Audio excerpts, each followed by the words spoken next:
there. Yeah, so they go Granger, and I believe that they would want to go. They will not go for Ruby anymore. This is very risky of picking up the Granger here. They have to take the Sora. Yeah. They have to pick it, but then again, the Valentina for Aurora is available. They're not tanky. That's part of the problem as well, right? They have a Kalia, they have a Jushin, a lot of crowd control here. And then they might be locked into the Phobias, which is gonna be bad. But or Charizla.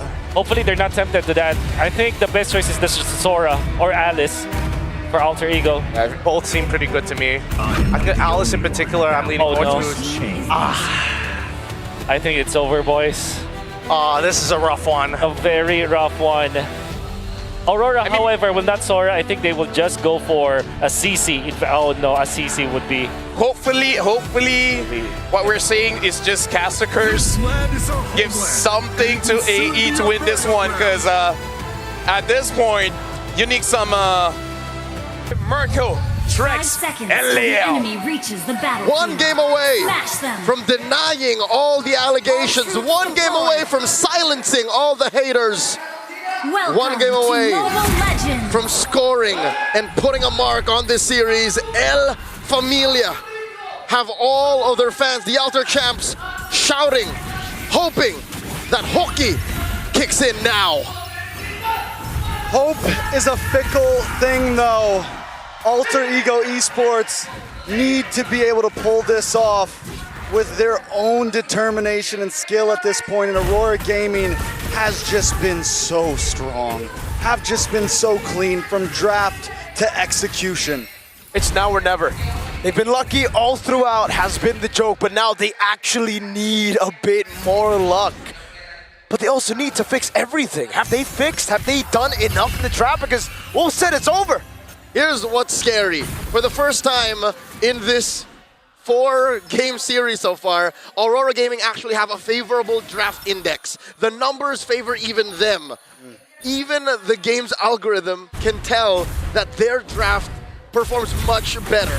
And it's such a safe choice, or I mean, it could be safe, could be aggressive, but knowing how they've been playing on the back foot, it really looks like this pull yourself together is more defensive. You can already see it here, Ijume having to use it right as I say it. And this is so un-Alter Ego. They're not used to playing this way. I mean, to Hijume's defense, though, he loves that pull itself together. I mean, he uses it on a lot of heroes, and we've seen him use it on this Jushin throughout this series so far.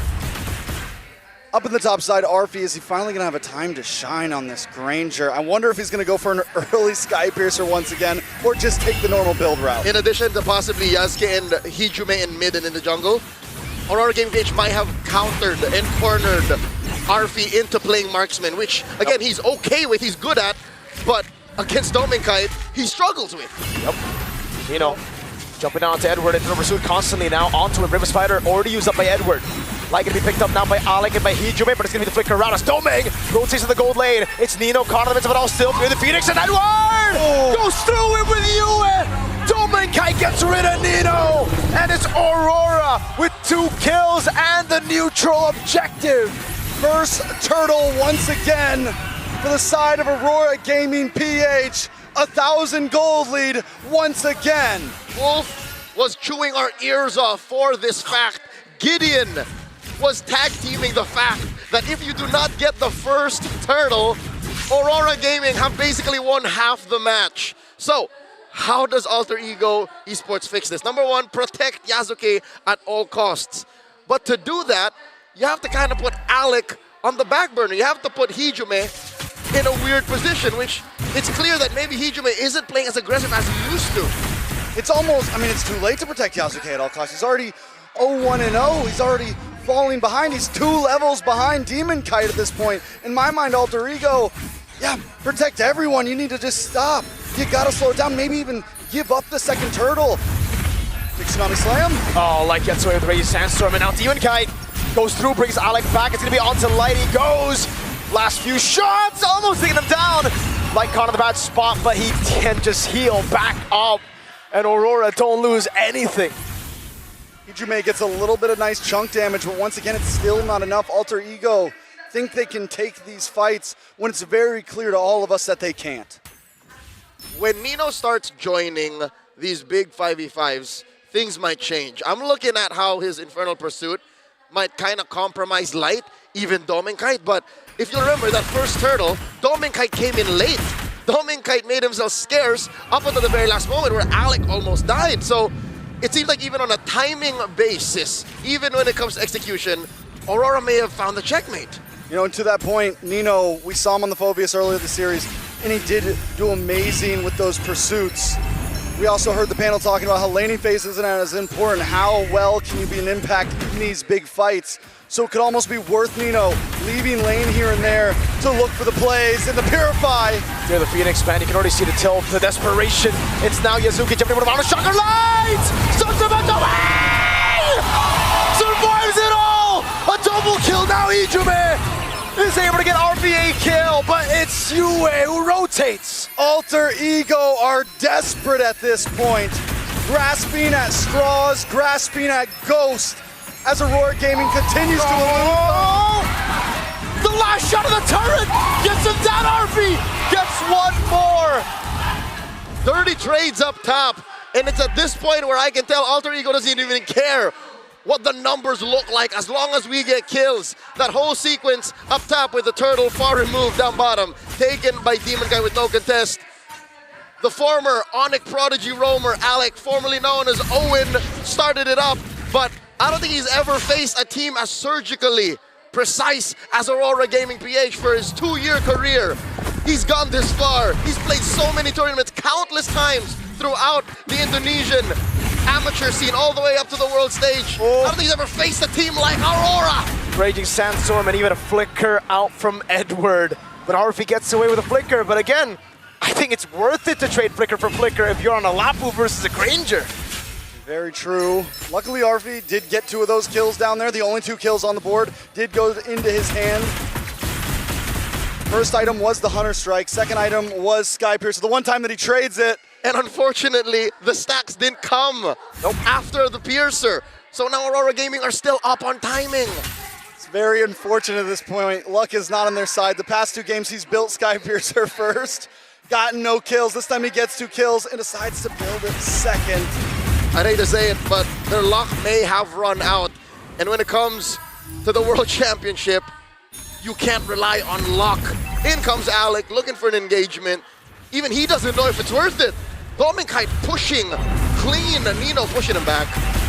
Went for the lane swap. Nino all the way up at top side. They want to fight for this third turtle. The final turtle with Demon Guy holding on. Phantom Steed info. In he comes. Dark Wave canceling it. Raging Sandstorm will make her with 30 the Phoenix. Everything using the backline. RP does not have flicker to get torn through by Aurora! And Nino's gonna drop next. Yasuke on the run. That's what you call an Aurora avalanche. A force of nature plowing through El Familia. 4,000 gold up, 7.5 minutes in. Alter Ego can't catch a break. Yasuke, he's down 1,000 gold.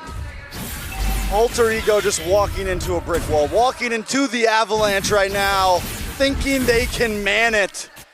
Even at that last play, they go for the turtle. They feel like this is a do or die situation when maybe it really wasn't. And now Alter Ego back again to look for those plays. The plays you see when they are behind. But up against Aurora, who are so consistent, so disciplined, they can't be baited into a fight. Heck, when they take a fight, it's always in favor of them. Now Nino, he can't even go for it. He lands the Dark Wave, but he knows better than to jump on Domeng. Even with Yasuke in his wake, Yasuke is not in a fighting form because they can't see where the rest of Aurora are. And you know how it is. If you can't see your opponents, chances are they're just nearby. Yasuke does get away there. You know, one of the big differences for Alter Ego this series as well, essentially this whole series, is not everyone can fight on their own. And in past games for Alter Ego, Arfi could handle his own. The rest of the team could handle their own. Usually, with a high range hero like Granger and the Mount Shocker, Dangerous Grass is on your side. Oh, Light. Oh, he's trying to bait out the flicker. Phantom Steed now comes through. Domeng from the side, goes over to Zaman for Tsunami's time coming down, but it's only on towards that ball for the Phoenix. Everyone's able to get away there. Edward! Oh, still in the backside. Edward jumps in. Doesn't get the stun, now gets stunned. Edward! What the hell? jumps in under the turret and takes 2 down. With a huge Hail Mary into the base.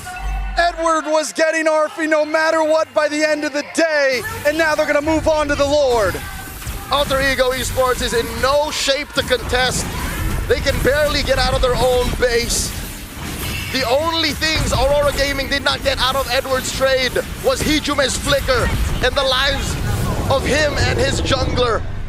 A free Lord for Aurora. Where else do they go? I mean, at this point, you just pray and hope. You sit back. Endless Battle finally comes in for Yasuke.